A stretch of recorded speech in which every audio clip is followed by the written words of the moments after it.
Le congrès régional du SNDGCT pour la région Nord-Pas-de-Calais est un rendez-vous annuel de notre organisation. Il a à la fois pour vertu de proposer un temps de réflexion au travers d'une table ronde qui met en exergue une thématique ou un sujet d'actualité. En l'occurrence, une étude qui vient d'être réalisée par Jérôme Grolot, sociologue consultant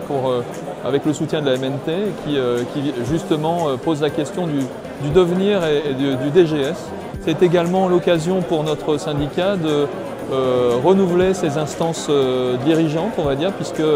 le congrès est aussi l'occasion de tenir nos assemblées départementales et régionales et de renouveler donc le bureau départemental ou les bureaux départementaux et le bureau régional pour entamer un mandat de 3 nouvelles années au profit et au service du syndicat. C'est un rendez-vous annuel, donc forcément important, et puis c'est aussi l'occasion pour nous qui avons des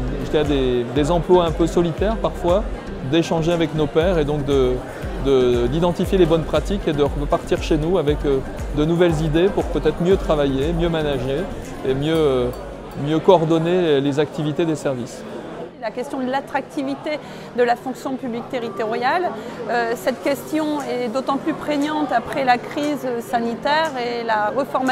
reformalisation de nos structures qui ont eu plusieurs défis à engager par cette crise sanitaire, mais aussi les différents défis dont on parle couramment sur les transitions énergétiques, sur les transitions sociétales. Les métiers de DG et les métiers de dirigeants territoriaux doivent faire face à ces nombreux enjeux, ce qui redéfinit notamment la structure interne, mais aussi la notion fonction publique territoriale. J'ai la ferme certitude que les collectivités se sont toujours engagées dans les défis, mais nous avons aussi à permettre de s'engager avec des agents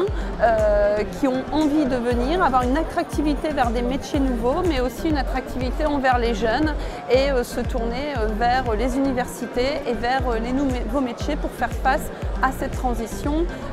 dans nos collectivités par nos rôles de DG. Le DG n'est plus un gestionnaire, le DG est un manager. Le DG a la nécessité d'être un leadership, mais un leadership dans son organisation coordonnée avec multiples compétences. Donc je pense qu'on est à un tournant effectivement de la vie des collectivités.